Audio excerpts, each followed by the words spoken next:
ನಾವೆಲ್ಲರೂ ಮನೆ ಮುಂದೆ ರಂಗೋಲಿ ಬಿಡಿಸೋದನ್ನ ನೋಡ್ತಾನೆ ಬೆಳೆದಿದ್ದೀವಿ. ಆದರೆ ಅದರಲ್ಲಿರೋ ಆ ಗೆರೆಗಳು ಹೇಗೆ ಒಂದಕ್ಕೊಂದು ಸೇರ್ತವೆ, ಆ ಚಮತ್ಕಾರ ಏನು ಅಂತ ಯಾವತ್ತಾದರೂ ಯೋಚನೆ ಮಾಡಿದ್ದೀವಾ? ಇಲ್ಲ ಅಲ್ವಾ? ಇವತ್ತು ಆ ರಂಗೋಲಿ ಗಣಿತದ ರಹಸ್ಯಗಳನ್ನು ಬಿಚ್ಚಿಡೋಣ. ಪ್ರತಿದಿನ ಹಾಕೋ ರಂಗೋಲಿ ಇದೆಯಲ್ಲ, ಅದು ಬರೀ ಅಂದಕ್ಕೆ ಮಾತ್ರ ಅಲ್ಲ. ಅದರಲ್ಲಿ ಗಣಿತದ ಸಿಮಿಟ್ರಿ ಮತ್ತೆ ಗ್ರಾಫ್ ಥಿಯರಿ ಅನ್ನೋ ಬಹಳ ಸಂಕೀರ್ಣವಾದ ವಿಷಯಗಳು ಅಡಗಿವೆ. ಈ ರೇಖೆಗಳು ಎಲ್ಲಿಯೂ ತುಂಡಾಗದೆ ಹೇಗೆ ಸುತ್ತು ಬಳಸಿ ಮತ್ತೆ ಶುರು ಮಾಡಿದ ಬಿಂದುವಿಗೆ ಬಂದು ಸೇರ್ತವೆ ಅನ್ನೋದೇ ಒಂದು ದೊಡ್ಡ ಆಶ್ಚರ್ಯ. ಮೊದಲು ಈ ಸಿಮಿಟ್ರಿ ಅಂದ್ರೆ ಏನು ಅಂತ ತಿಳಿದುಕೊಳ್ಳೋಣ. ಒಂದು ಚಿತ್ರವನ್ನ ಅಥವಾ ಒಂದು ವಸ್ತುವನ್ನ ಸಮವಾಗಿ ಅರ್ಧ ಮಾಡಿದಾಗ ಎರಡೂ ಕಡೆ ಒಂದೇ ಥರ ಇರೋದನ್ನ ನಾವು ಸಿಮಿಟ್ರಿ ಅಂತ ಕರಿತೀವಿ. ರಂಗೋಲಿ ನೋಡೋಕ್ಕೆ ಅಷ್ಟು ಅಂದವಾಗಿ ಕಾಣೋಕ್ಕೆ ಕಾರಣನೇ ಈ ನಿಖರವಾದ ಅಳತೆ ಮತ್ತು ವಿನ್ಯಾಸದ ಸಮತೋಲನ. ಈ ಸಿಮಿಟ್ರಿ ಹಿಂದಲೇ ಆ ರಂಗೋಲಿಗೆ ಅಸಲಿ ಮೆರುಗು ಬರೋದು. ನಮ್ಮ ರಂಗೋಲಿಯಲ್ಲಿ ಮುಖ್ಯವಾಗಿ 3 ತರಹದ ಸಿಮಿಟ್ರಿಗಳನ್ನು ನಾವು ಕಾಣಬಹುದು. ಮೊದಲನೇದು ಪ್ರತಿಬಿಂಬ ಸಮ್ಮಿತಿ, ಅಂದರೆ ರಿಫ್ಲೆಕ್ಷನಲ್ ಸಿಮಿಟ್ರಿ ಅಂತೀವಿ. ನೀವು ಯಾವುದೋ ರಂಗೋಲಿ ಮಧ್ಯೆ ಒಂದು ಗೆರೆ ಎಳೆದು ನೋಡಿದರೆ ಅದು ಎಡಗಡೆ ಹೇಗಿರುತ್ತೋ ಬಲಗಡೆನೂ ಹಾಗೆ ಇರುತ್ತೆ, ಒಂಥರ ಕನ್ನಡಿ ಮುಂದೆ ನಿಂತ ಹಾಗೆ.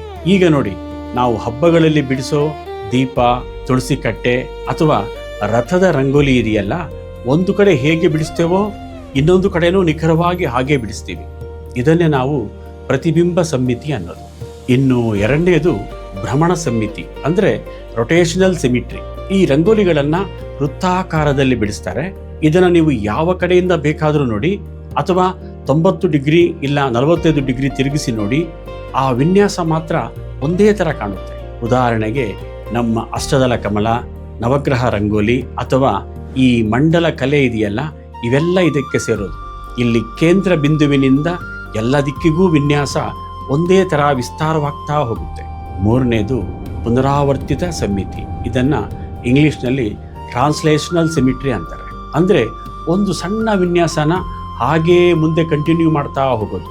ನಾವು ಮನೆ ಹೊಸ್ತಿಲಿಗೆ ಅಥವಾ ಬಾಗಿಲು ಪಕ್ಕ ಈ ಬಳ್ಳಿ ರಂಗೋಲಿ ಅಂದರೆ ಬಾರ್ಡರ್ ರಂಗೋಲಿ ಹಾಕ್ತೀವಲ್ಲ, ಅಲ್ಲಿ ಒಂದೇ ಹೂವು ಅಥವಾ ಒಂದೇ ಗೆರೆ ಸರಪಳಿ ತರ ಪದೇ ಪದೇ ಬರ್ತಾ ಇರುತ್ತೆ. ಆದರೆ ರಂಗೋಲಿಯಲ್ಲಿರೋ ಅಸಲಿ ಗಣಿತ ಇರೋದು ಗ್ರಾಫ್ ಥಿಯರಿಯಲ್ಲಿ. ವಿಶೇಷವಾಗಿ ನಮ್ಮ ದಕ್ಷಿಣ ಭಾರತದಲ್ಲಿ ಹಾಕೋ ಸಿಕ್ಕು ಕೋಲಂ ಅಥವಾ ಈ ಗಂಟು ರಂಗೋಲಿಗಳನ್ನ ಒಮ್ಮೆ ಗಮನಿಸಿ. ಇವು ಗಣಿತದ ನಾಟ್ ಥಿಯರಿ ಮತ್ತೆ ಯೂಲರ್ ಸರ್ಕ್ಯೂಟ್ಗೆ ಒಳ್ಳೆಯ ಉದಾಹರಣೆಗಳು. ಇಲ್ಲಿ ಚುಕ್ಕಿಗಳ ಸುತ್ತ ಗೆರೆ ಎಳೆಯೋಕೆ ಶುರು ಮಾಡಿದರೆ ಆ ಸುಣ್ಣದ ಪುಡಿಯನ್ನ ಅಥವಾ ಪೆನ್ನನ್ನ ಮೇಲಕ್ಕೆ ಎತ್ತದೆ ಎಲ್ಲಿಯೂ ಗೆರೆಗಳನ್ನ ತುಂಡು ಮಾಡದೆ